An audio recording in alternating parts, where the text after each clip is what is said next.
الحمد لله نحمده ونستعينه ونستغفره ونؤمن به ونتوكل عليه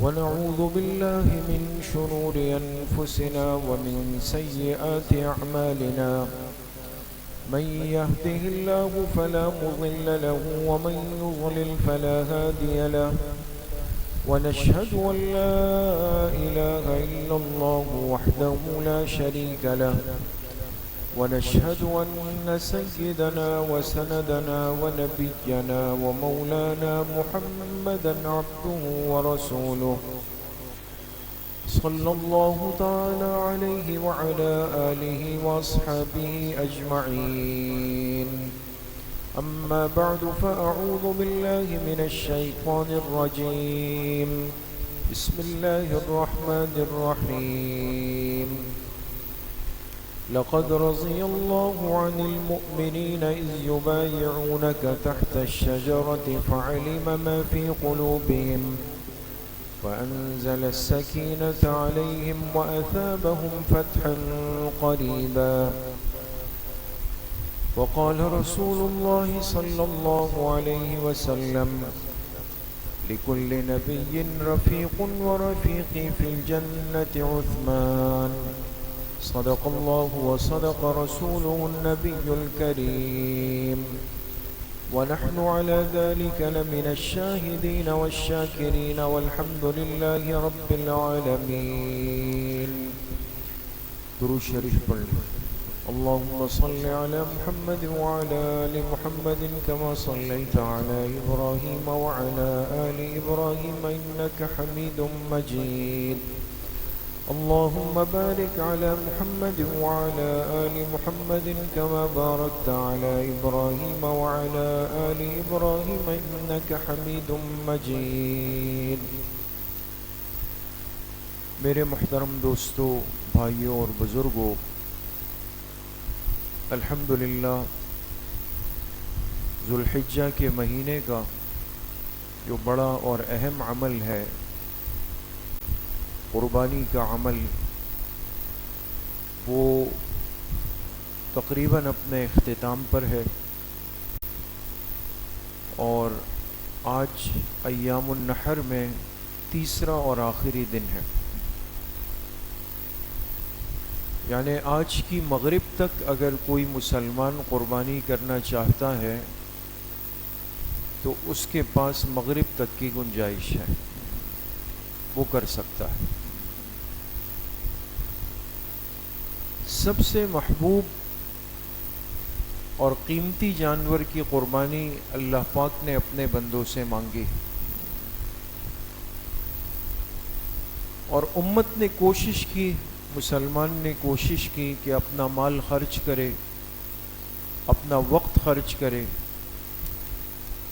اور اللہ پاک کے حکم پر سنت ابراہیمی کی تکمیل کرے اور اچھے سے اچھا اور خوبصورت محبوب جانور قربان کر دے. لیکن اس امت کا جو مقام ہے، جو مرتبہ ہے اور جو ہمت ہے، وہ محبوب جانور کی قربانی سے بہت آگے ہے. اتنا آگے ہے کہ خود اس امتی سے اگر اللہ پاک نے قربانی مانگی کہ آپ کے جان کی قربانی کی ضرورت ہے، آپ اپنے وجود کو میرے دین کے لیے قربان کر دے، تو امت اس سے بھی پیچھے نہیں رہی اور اپنی جان کی قربانی بھی پیش کی. ایک تسلسل ہے دوستو، آپ دیکھتے چلے جائیں کہ ایک ترتیب اور ایک لڑی ہے جو جڑی ہوئی ہے بالکل. لاکھوں مسلمان اس وقت وہ مشاعر میں ہے، یعنی ان مقامات پر ہے جہاں حج کی عبادت ادا ہو رہی ہے. اس سخت گرمی کے اندر سفر کر کے اور اپنے لاکھوں روپے قربان کر کے ایک بندہ جاتا ہے اور ہر قسم کی اونچ نیچ کو اور مشقت کو برداشت کرتا ہے، یہ سب چیزیں برداشت کرنا یہ کس کی محبت میں ہو رہا ہے دوستو؟ اللہ کی محبت۔ اور اگر اس امت نے جانوروں کی قربانی کی، اپنا مال خرچ کیا، وقت خرچ کیا، سب کچھ کیا، باوجود اس کے کہ بہت کچھ کہا جاتا ہے، بہت ماحول بنانے کی کوشش ہوتی ہے، لیکن پھر بھی امت پیچھے نہیں ہٹتی، تو یہ اللہ پاک کی محبت میں ہے دوست۔ اسی طریقے سے اس امت کے جس طبقے سے قربانی مانگی گئی وہ پیچھے نہیں رہی، اور سب سے بڑھ کر اس حوالے سے جو ہمارے لیے ایک مثال اور معیار اور نمونہ بنے، وہ جناب نبی کریم صلی اللہ علیہ وسلم کی محنت سے، تربیت سے تیار ہونے والی جماعت صحابہ اکرام رضوان اللہ علیہم اجمعین۔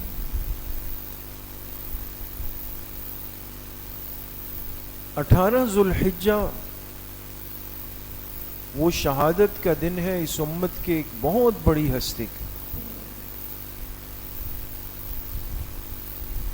اور جو خلفائے اربعہ میں، خلفائے راشدین میں، جن کی شخصیت کون سے نمبر پہ آتی ہے؟ تیسرے نمبر پہ آتی ہے، یعنی حضرت عثمان ابن عفان رضی اللہ تعالی عنہ، وہ اس امت کے بہت بڑے درجے کے شہید ہیں، جنہوں نے بہت کچھ برداشت کر کے لیکن آپ علیہ الصلوۃ والسلام سے کیے ہوئے وعدے کی وفا کی۔ آپ نے ان سے فرمایا، عثمان ایک وقت آئے گا کہ ایک گروہ اٹھے گا اور آپ سے خلافت کی قمیص اتارنے کی کوشش کرے گا۔ غور کیجئے گا دوست، ایک وقت آئے گا کہ ایک گروہ، ایک جتھا اٹھے گا اور آپ سے مطالبہ کرے گا کہ آپ خلافت چھوڑ دیجئے۔ آپ نے تعبیر کیا فرمائی کہ وہ تم سے خلافت کی قمیص اتارنے کی کوشش کرے گا، لیکن عثمان، آپ نے خلافت کی قمیص نہیں اتارنی، چاہے آپ قربان کر دیے جاؤ۔ اپنے محبوب سے کیا ہوا وعدہ تھا، اس لیے جب وہ وقت آیا نا کہ جب باغی گروہ مدینہ منورہ میں آیا اور ایسے وقت کا انتخاب کیا جب تقریباً مدینہ منورہ کے لوگ حج کے لیے گئے ہوئے، کچھ چیزوں کو دوستوں عقل کے پیمانے پہ ضرور سوچا کریں۔ آج اعتراضات کا زمانہ ہے، ہر بات سے اعتراض اور اشکال بنا کر کے شکوک و شبہات پیدا کیے جاتے ہیں کہ حضرت عثمان رضی اللہ عنہ اس بے دردی سے شہید ہوئے، باقی صحابہ کہاں تھے؟ حضرت حسین رضی اللہ عنہ اس بے دردی سے شہید ہوئے تو صحابہ کہاں تھے؟ آپ دونوں ہستیوں کی شہادت میں ایک بات قدر مشترک دیکھیں گے کہ انتخاب ظالموں نے ایسے وقت کا کیا ہے کہ جب تقریباً طبقہ اور مجمع وہ حج کے لیے مکہ مکرمہ گیا ہوا ہے، 18 ذو الحجہ اور 1 محرم اور 10 محرم، مدینہ منورہ خالی ہے، کوئی بڑے حضرات زیادہ موجود نہیں ہیں، اور باغیوں نے پوری طاقت کے ساتھ آ کر کے ان کے گھر کو گھیر لیا۔ حضرت عثمان رضی اللہ عنہ کی جو رہائش تھی وہ بالکل اس جگہ پر تھی دوستو جہاں حضور علیہ الصلوۃ والسلام کا روضہ مبارکہ اس سے چند قدم کے فاصلے پر، دور نہیں ہے، قریب میں۔ راستے بند کر دیے، دروازہ بند کر دیا، آپ کے لیے مسجد نبوی آنے جانے پر پابندی لگا دی، آپ نہیں آ سکتے۔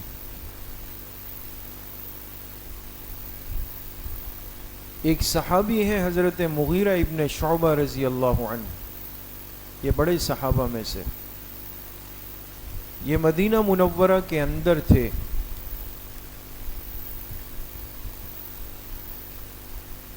عقل کے تقاضے پر اور سمجھداری کے تقاضے پر عمل کیا اور جا کر کے باغیوں سے ملاقات کی، کیا چاہتے کیا ہو، کرنا کیا ہے، کیوں امت کے ایک منتخب خلیفہ کے خلاف خروج کر رہے ہو؟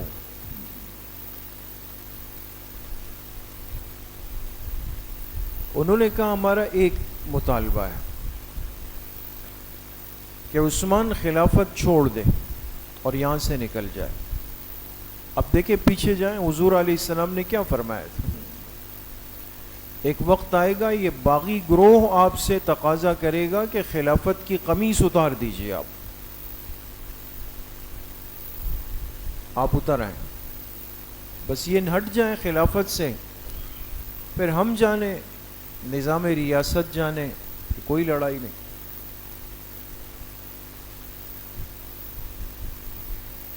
حضرت مغیرہ رضی اللہ عنہ حضرت عثمان رضی اللہ عنہ کے پاس آئے اور ان سے کہا کہ دیکھیں امیر المومنین، تین صورتیں، ایک صورت تو یہ ہے کہ آپ مسلمانوں کے بالاجماع منتخب خلیفہ ہے، خلیفہ برحق ہے، اور چاہے اس وقت ہماری طاقت کم ہے، افراد کم ہے، لیکن آپ حکم دیں گے تو ہم سب کچھ کر لیں گے، آپ اشارہ کر دیجئے، تو مرو یا مار دو، جو صورت بنے گی، لیکن یہ کہ ہم عمل کریں گے آپ جو کہیں گے۔ فرمایا کہ میں مدینۃ الرسول میں خون خرابہ نہیں کر سکتا، حضور علیہ الصلوۃ والسلام کے اس پاک شہر میں جہاں آپ آرام فرما ہیں اور میری وجہ سے خون خرابہ ہو جائے، یہ تو نہیں ہو سکتا۔ پھر کیا کریں؟ کہا دوسری صورت یہ ہے کہ آپ کو ہم اپنی حفاظت میں رات کے اندھیرے میں نکالتے ہیں اور شام پہنچاتے ہیں جہاں حضرت معاویہ رضی اللہ عنہ گورنر شام تھے، اور جب آپ ایک دفعہ وہاں پہنچ جائیں تو پھر کسی کی مجال نہیں کہ آپ کو ٹیڑھی آنکھ سے دیکھ سکیں۔ اتنے مضبوط انسان اس امت کے تھے حضرت معاویہ رضی اللہ عنہ۔ آپ ان کے پاس چلے جائیں گے، محفوظ بھی ہو جائیں گے، اور یہ کہ خون خرابہ بھی نہیں ہوگا۔ تو حضرت عثمان رضی اللہ عنہ نے فرمایا کہ میں حضور علیہ السلام کے پڑوس کو چھوڑ کے نہیں جا سکتا، اس جوار سے اپنے آپ کو محروم کر دوں جس کی ساری زندگی تمنا کی ہے، اور صرف اپنی جان بچانے کے لیے مدینہ منورہ چھوڑ کے شام چلا جاؤں تاکہ جان بچ جائے، تو یہ پڑوس مجھے پھر کیسے ملے؟ حضور سے وفا بھی کہ خلافت نہیں چھوڑنی، اور حضور سے عشق و محبت بھی کہ آپ کے مقام کو نہیں چھوڑنا، نہیں کر سکتے۔ بہرحال قصہ مختصر یہ ہے کہ پھر باغیوں نے حضرت عثمان رضی اللہ عنہ پر حملہ کیا، تلوار چلائی، اور آپ کی اہلیہ حضرت نائلہ رضی اللہ عنہا وہ آپ کے ساتھ تھے. انہوں نے اس وار کو روکنے کے لیے اپنا ہاتھ آگے بڑھایا تو انگلیاں ان کی کٹ کے گر گئی ہاتھ سے، اور وہ تلوار آ کے حضرت عثمان رضی اللہ عنہ کے گردن پہ لگ گئی، اور پھر آپ کو بہرحال بڑی مظلومانہ حالت میں شہید کیا گیا. تو جس وقت شہید ہوئے ایک تو نفلی روزے سے تھے، حالت صوم میں تھے، دوسرا قرآن پاک کی تلاوت فرما رہے تھے. تو جسم سے جب خون نکلا تو جا کر قرآن کے ان اوراق کے اوپر گر گیا، اور ان آیات کے اوپر جا کے لگ گیا فَسَيَكْفِيكَهُمُ اللَّهُ وَهُوَ السَّمِيعُ الْعَلِيمُ. سورہ بقرہ پارہ نمبر 1 کے جو اختتامی آیات ہیں، آپ الف لام میم پارے کا آخری صفحہ کھولیں، آپ کو یہ آیات ملے گی فَسَيَكْفِيكَهُمُ اللَّهُ. اللہ پاک فرماتے ہیں آپ کی طرف سے ان کافروں کے مقابلے کے لیے اللہ کافی ہو جائے گا. ان آیات پہ خون گرا. وَهُوَ السَّمِيعُ الْعَلِيمُ. اور اسی حالت میں حضرت عثمان رضی اللہ عنہ شہید کر دیے گئے. انسان کے پاس زندگی میں جو سب سے بڑی قیمتی چیز ہے نا دوستوں، وہ اس کی زندگی ہے، جو ایک آخری چیز ہوتی ہے. مال و اسباب جتنی چیزیں ہیں یہ انسان اپنی محنت سے یا قسمت سے بنا لیتا ہے. چلی بھی جاتی ہے، پھر بھی آ جاتی ہے، زیادہ بھی ہو جاتی ہے، کم بھی ہو جاتی ہے، وہ اونچ نیچ چلتی ہے. لیکن زندگی ایک مرتبہ ہے دوست. کمال کے لوگ ہیں، کمال کی ہستیاں تھیں کہ جنہوں نے اللہ کے حکم پر جب جانور کی قربانی کا تقاضا ہوا تو وہ بھی پیش کی، مال کی قربانی کا تقاضا ہوا وہ بھی پیش کیا، اور جب جان کی قربانی کا تقاضا ہوا تو اس سے بھی پیچھے نہیں رہے، سب چیزیں پیش کرتے. آج امت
کسی نے جا کر یہ بات حضرت عثمان رضی اللہ عنہ کو فرمائی کہ اس طرح آپ علیہ السلام نے ان سے بات کی، لیکن ان کی گھر کی ضرورت کی وجہ سے انہوں نے زمین کا وہ حصہ نہیں دیا.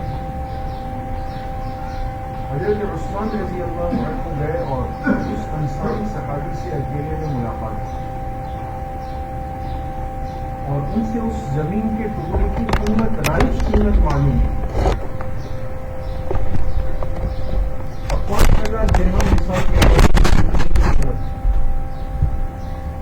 حضور علیہ السلام کے پاس آئے، عرض کی کہ مجھے معلوم ہوا کہ آپ اس زمین میں دلچسپی رکھتے ہیں مسجد نبوی کے لیے، تو اگر یہ زمین کا ٹکڑا مل جائے تو آپ راضی ہو جائیں گے. آپ علیہ السلام نے فرمایا جو یہ ٹکڑا مسجد نبوی کے لیے لے لے گا اس کے عوض اللہ پاک اس کو جنت کا ٹکڑا دے گا۔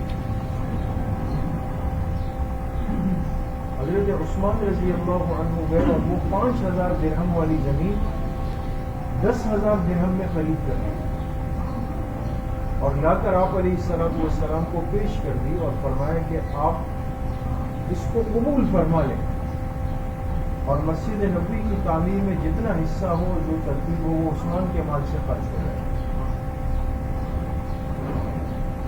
پھر پانی کی قلت پیدا ہوئی، مکہ مکرمہ سے آنے والے لوگ تھے، ان کو مدینہ منورہ کے پانی میں ایک کھارا پن محسوس ہوتا ہے، انسان ہے جیسے انسان دوسرے شہر میں چلا جاتا ہے۔ تو بتایا گیا کہ مدینہ منورہ میں میٹھے پانی کا ایک کنواں ہے جس کا نام تھا بئر روما۔ کیا نام تھا دوستوں؟ بئر روما۔ اور یہ بنو غفار قبیلے کے ایک شخص تھے، ان کی ملکیت میں تھا۔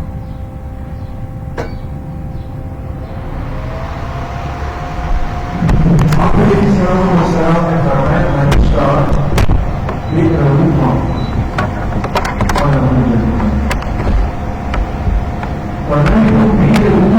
کر کے مسلمانوں کے لیے وقف کر دے گا، اس کے لیے جنت کی بشارت۔ حضرت عثمان رضی اللہ عنہ پھر گئے، اس شخص سے ملاقات کی، وہ ایک ڈول کی قیمت لگاتا تھا، ایک پانی کے ڈول کی، کہ یہ اتنے درہم کے اندر ہے۔ حضرت عثمان رضی اللہ عنہ نے وہ بئر روما خریدا، کتنے میں؟ 30,000 درہم کے اندر۔ اور آپ علیہ السلام سے فرمایا آپ اس کو قبول کر کے مسلمانوں کے لیے وقف فرما دیجئے۔ دو باتیں ہو گئی۔ پھر غزوہ تبوک کا موقع آیا جو سخت غزوہ تھا اور بڑی ضرورت تھی۔ آپ علیہ السلام مسجد نبوی شریف میں بیٹھ گئے اور بار بار فرماتے تھے کہ ہے کوئی جو اس سخت لشکر کے لیے سامان دے دے گا؟ من جہز جیش العسرۃ فلہ الجنہ، ہے کوئی جو اس سخت لشکر کے لیے سامان فراہم کر دے، اس کے لیے بھی جنت کا وعدہ ہے۔ تو حضرت عثمان رضی اللہ عنہ کھڑے ہوئے، فرمایا میری طرف سے 100 اونٹ سامان کے ساتھ۔ آپ خوش ہوئے۔ پھر آپ نے فرمایا ہے کوئی جو اس لشکر کے لیے سامان دے؟ پھر حضرت عثمان کھڑے ہوئے، فرمایا مزید 100 اونٹ۔ پھر آپ علیہ السلام نے فرمایا ہے کوئی جو مزید دے دے؟ تیسری مرتبہ پھر حضرت عثمان رضی اللہ عنہ کھڑے ہوئے اور فرمایا میری طرف سے مزید 100 اونٹ۔ کل کتنے ہو گئے دوستو؟ 300 اونٹ غزوہ تبوک کے لیے دینے والی اکیلی شخصیت وہ حضرت عثمان رضی اللہ عنہ۔ جب اس کا اعلان ہوا تو آپ نے فرمایا، سنن ترمذی کے اندر روایت موجود ہے، ما علی عثمانہ، اور ایک روایت میں ما ضر علی عثمانہ ما عمل بعد ہذہ۔ آپ اتنے خوش ہوئے، صحابہ فرماتے ہیں کہ آپ کا چہرہ مبارک چمک رہا تھا، اور خوشی کے مارے آپ نے کھڑے ہو کے فرمایا آج کے بعد عثمان کچھ بھی کر لے گا، کسی عمل پہ اللہ پاک ان کا مواخذہ اور پکڑ نہیں فرمائیں گے۔ اتنا ان سے راضی ہوئے۔ بڑی شان والے صحابی ہے دوست، اور بڑی خصوصیات والے صحابی ہیں۔ ہم کہتے ہیں نا حضرت عثمان کا لقب کیا ہے، تو کہتے ہیں ذو النورین، دو نور والے صحابی۔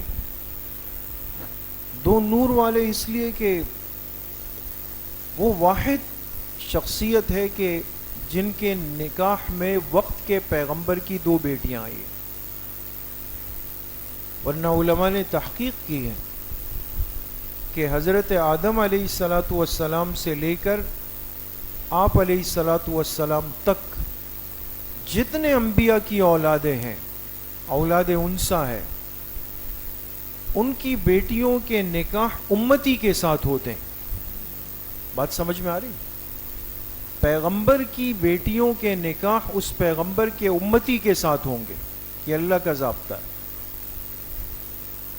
لیکن ایسا نہیں ہوا کہ کسی پیغمبر کے ایک امتی کو اللہ نے یہ مقام دیا ہو کہ اس کے پاس اپنے وقت کے پیغمبر کی ایک کے بعد کر کے ایک دو بیٹیاں آئی ہوں۔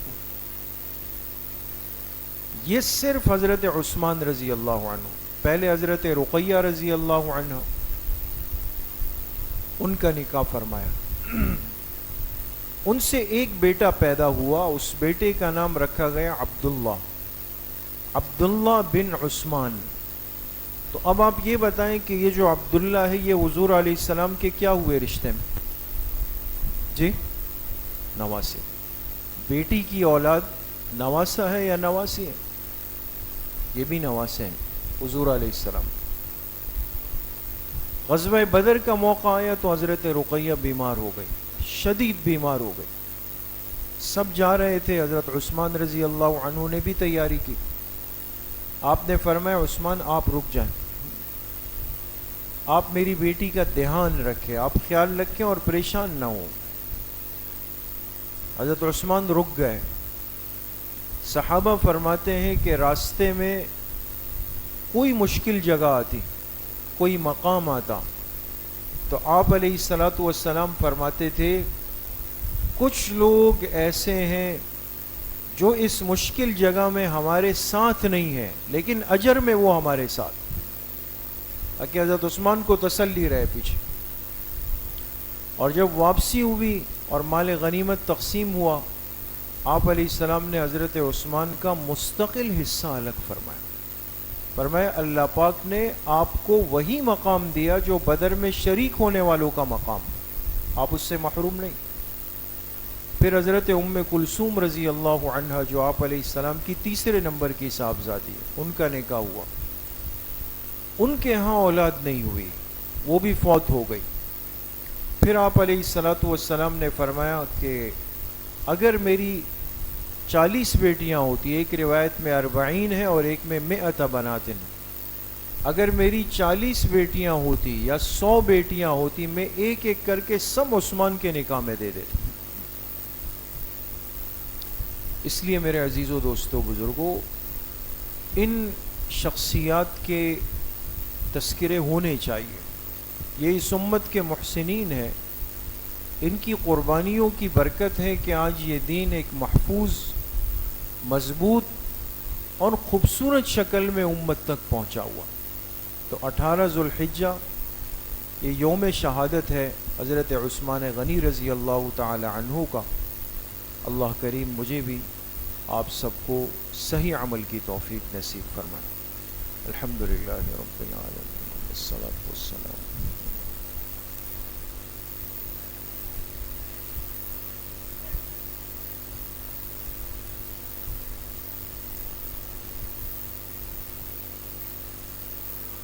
وصلی اللہ وسلم علی نبینا محمد وآلہ واصحابہ اجمعین برحمتہ۔